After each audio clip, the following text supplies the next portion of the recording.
ఆనంద భైరవయోగి. త్రిమూర్తులు నిర్ణయించుకున్న ప్రకారం మహేశ్వరుడు కాశీ రాజ్యానికి అధిపతియైన విజయసింగు మహారాజుకు పుత్రుడై జన్మించాడు.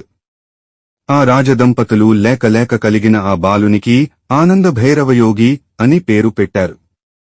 ఆనంద భైరవయోగి దినదిన ప్రవర్ధమానుడై పెరిగి మహావీరుడై యవ్వనవంతుడయ్యాడు.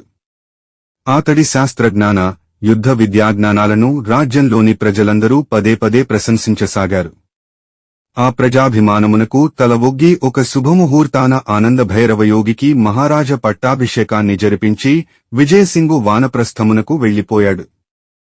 కాశీరాజ్యానికి అధిపతియైన ఆనంద భైరవయోగి ప్రజాహితమే తన హితముగా భావిస్తూ ధర్మపరిపాలన చేస్తూ ప్రజాశ్రేయస్సుకై నిరంతరం శ్రమిస్తూ న్యాయ విచారణ దక్షుడై రాజ్యాన్ని పాలించసాగాడు.